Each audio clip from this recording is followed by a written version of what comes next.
Good morning to all of you. आज का आपका टॉपिक है विटामिन्स।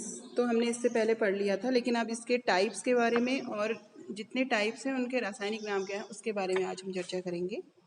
विटामिन दो प्रकार के होते हैं, एक आपका वाटर सॉल्यूबल और दूसरा होता है फैट सॉल्यूबल। तो जो वाटर सॉल्यूबल आपके विटामिन्स होते हैं वो विटामिन बी और सी होते हैं, अर्थात जो जल में घुलनशील होते हैं। ये कैसे विटामिन होते हैं? शरीर में एकत्र नहीं किए जा सकते अधिक देर के लिए, जल्दी ही ये इनका निष्कासन हो जाता है शरीर से। और जो आपका सेकंड विटामिन है वो है फैट सॉल्यूबल, अर्थात वसा में घुलनशील विटामिन। वसा में घुलनशील vitamin vitamin A, vitamin D, vitamin E और विटामिन के है। जो फैट सॉल्युबल विटामिन होते हैं ये हमारे शरीर में आसानी से स्टोर किए जा सकते हैं और अधिक दिनों तक ये एकत्रित रह सकते हैं हमारे शरीर में, लेकिन इनका जो संचय होता है वो कहाँ होता है? यकृत में होता है। तो अब इन विटामिन के रासायनिक नाम क्या क्या हैं इन विटामिन के? जो विटामिन ए है उसे रेटिनॉल कहा जाता है, उसका रासायनिक नाम रेटिनॉल है। विटामिन बी को भी कई टाइप्स में बांटा गया है। तो हम पहले विटामिन बी वन को थायमिन कहा जाता है, विटामिन बी टू को राइबोफ्लेविन, विटामिन बी थ्री को निकोटिनेमाइड या इसको नाइसिन भी कहा जाता है, vitamin four adenine, vitamin five pantothenic अम्ल कहा जाता है उसे, विटामिन सिक्स को पाइरिडॉक्सिन कहा जाता है, विटामिन सेवन बायोटीन। जो विटामिन एट है इसके बारे में अभी कुछ ज़्यादा चर्चित नहीं हुआ है और ना ही ज़्यादा इसके बारे में कुछ पूछा भी जाता है और ये कोई इसका ज़्यादा यूज़ नहीं है। जो आपका विटामिन नाइन है वो फॉलिक एसिड या फॉलिक अम्ल के नाम से जाना जाता है। विटामिन टेन इसका भी अधिक यूज़ नहीं होता, लेकिन इसका रासायनिक नाम पाबा के नाम से जाना जाता है। विटामिन टेन इसका रासायनिक नाम है। विटामिन इलेवन आपका विटामिन बी इलेवन जो है उसे सॉलिसिलिक एसिड के नाम से जाना जाता है या सॉलिसिलिक अम्ल भी आप लोग कह सकते हैं। विटामिन बी ट्वेल्व साइनो काबालमिन इसे कहा जाता है।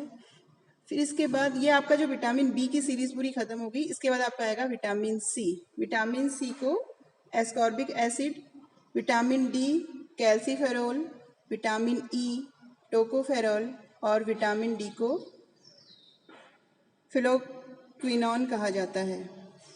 तो ये सारे आपके विटामिन हैं। अब इन सारे विटामिन के लाभ क्या क्या हैं, इनसे इनकी कमी से होने वाले रोग कौन से हैं? कुछ के बारे में तो आपको नॉलेज होगी, लेकिन किसी के बारे में आपको नॉलेज नहीं होगी। तो सबसे पहला आपका आता है विटामिन ए। इसका रासायनिक नाम क्या है? रेटिनॉल। इसका कार्य क्या होता है? ये हमारी जो मांसपेशियां और हड्डियों को मजबूत रखने का कार्य करता है और ये खून में कैल्शियम के संतुलन को बनाए रखता है। विटामिन ए की कमी से आँखों के रोग होते हैं, इनमें कंजक्टिविटिस, रतौंधी, अन्य प्रकार के रोग आते हैं। इसको हम आगे डिटेल में इसके बारे में चर्चा करेंगे। और इसके मुख्य स्रोत की विटामिन ए की प्राप्ति किसमें से होती है? दूध, अंडा, पनीर, सब्जियां। ये सारी चीज़ें क्या हमारे जो स्वास्थ्य है उसको क्या करता है? स्वस्थ भी रखता है ये। इसके बाद आपका सेकंड है विटामिन बी। विटामिन बी कई भागों में बांटा है, ये आपको मैंने अभी पहले ही बताया था। तो इसमें जो विटामिन बी वन है जिसको हम थायमिन भी कहते हैं, तो विटामिन बी वन का क्या कार्य है? ये मस्तिष्क को विकसित रखने का कार्य करता है, अपने आपका जो ब्रेन है उसका डेवलप करता है ये। इसकी कमी से कौन सा रोग होता होगा? बेरी बेरी नामक रोग होता है इसकी कमी से। और इसके मुख्य स्रोत क्या है कि किससे हम इसका सोर्सेज प्राप्त कर सकते हैं इसको? आपका सूरजमुखी के बीज हैं, अनाज, आलू, संतरे, जितने भी आपके खट्टे अंडे, इन चीज़ों में विटामिन बी वन पाया जाता है। इसके पश्चात विटामिन बी टू जिसका रासायनिक नाम है राइबोफ्लेविन। इसका कार्य है त्वचा को स्वस्थ रखना, कांतिमय रखना, उसे अच्छा बनाना, जो हमें देखने में भी सुंदर लगे। इसमें रैसेस वगैरह नहीं पड़ते हैं अगर इस विटामिन की हमें पूरी अच्छी तरीके से प्राप्त हो ये विटामिन। और इससे क्या होता है, जो इसकी कमी से कौन कौन से रोग हो जाते हैं? जैसे त्वचा फटी फटी सी दिखने लग जाती है, त्वचा का फटना, आँखों का लाल होना या अपनी जीभ का भी फटना, तो ये सारी चीज़ें विटामिन B2 की कमी से होती हैं। इसका मुख्य स्रोत क्या है? केला। केले में राइबोफ्लाविन जो आपका विटामिन है, इसकी अधिक मात्रा पाई जाती है विटामिन B2 की। दूध, दही, मांस, हरी बीन्स की जो बीन्स होती हैं, जिसको फ्रेंच बीन के नाम से भी जाना जाता है, मछलियाँ, इन सब में विटामिन B2 की मात्रा पाई जाती है। तो आज इतना ही। कल को हम इसके बाद विटामिन B3, B4 इनकी चर्चा करेंगे। Thank you.